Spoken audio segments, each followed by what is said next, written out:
You want to become a good writer? Improve your voice. I have taught several writing courses in the past 15 years. Each day, I meet people who ask me the self-same question: how can I become a good writer? The motives are diverse. I have met people who want fame, people who want to change society, poor people who want a financial breakthrough, and people who want to expand their influence. They ask the same question. My answer is also constant. Always the same. You want to become a good writer? Improve your voice. They always look at me puzzled. The sign on their faces suggests some kind of disbelief. As if they want to say, I did not ask about singing, I asked about writing. Yes, seriously, the answer to the question is the same: improve your voice. Voice is always seen as some form of tone in speaking. However, writing is merely a documentation of our speeches. The essence of writing is reading. Every written material is meant to be read. A reader would either read it herself or get someone to read to her. Newsreaders, radio presenters, politicians, a person reading a speech at a wedding. Everybody reads out a piece of writing. And the voice of the writer is important. Over the years, I have come to realize that voice in writing connotes the tone, syntax, sequence of words, the arrangement of phrases and idiomatic idiosyncrasies. Active voice, passive voice. This is the aspect of grammar that we do not really love to waste too much time recollecting. Active voice is encapsulated in a direct sentence. On the other hand, the reader has to imply the things you put together in a passive voice. Thus, a writer must vary what he says to the reader with what the reader must imply. A piece of authoritative writing starts with a sentence in active voice. This should be the main end that your introduction must seek. Your introduction must ideally start with some active sentences that have a subject, verb and object. The verb should be in the active form, not passive. The reader should not be made to imply anything in the opening lines. You need to establish authority.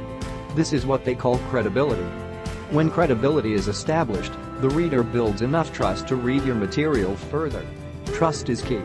The reader must be led through the material. However, in the middle, the writer needs originality. The writer must get the reader to think and imply things from time to time. The object is to lead the reader on and get the reader to lose his sensitivity to other things around her and become engrossed in your material. Ideally, a writer setting off to start a piece of writing must have two things in mind. 1. The objective of the writing, and 2. The targeted audience. It is when you have these 2 pointers in mind that you can define the voice and tone of your writing.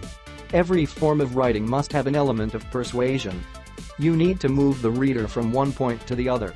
Thus, in my 15 years as a professor of writing, I try to get my students to understand how to blend logos, ethos and pathos. These are concepts we learned in Writing 101 and never really bother about them when we complete the course. In reality though, we use these 3 features of factual, emotional and logical communication, not only in speaking but in writing. Each of the 3 components of communication needs to be presented in a type of voice.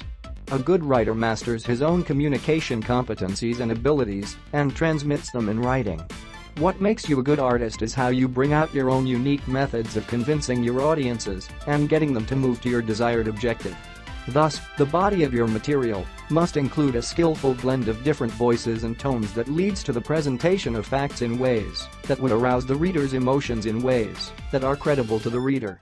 Remember, most writings are like a mirror. It merely gets the reader to reread something to themselves. They unconsciously follow your lead. Ideally, the reader must get engrossed in your material and get hypnotized into your material. This way, the reading becomes challenging and interesting. This is about presenting facts and getting the reader to repeat things to himself or herself that promote engagement and interaction. Therefore, a writer who sets off to write something must have a rough idea of the introduction, body, and conclusion. How will your story end?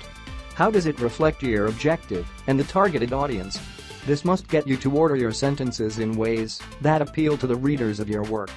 Voice must be consistent. Thus, when you establish authority, you must look out for clutter. There are words that are like weeds. They break the rhythm of your writing. They do not lead the reader on. They get the reader to pause.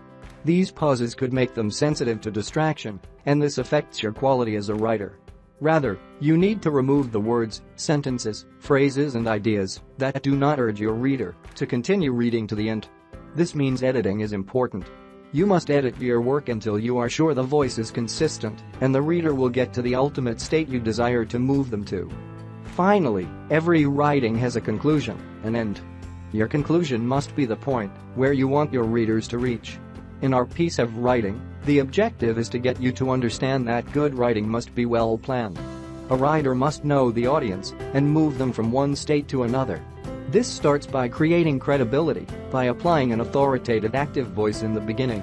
The rest of the writings would involve the application of voice and tone changes that would reflect emotional, factual and logical aspects of communication. Editing is important to cut clutter which distracts the reader. Ultimately, by leading you to this sentence, the objective of this piece of writing is to get you to understand the most important things I have learned as a writing professor.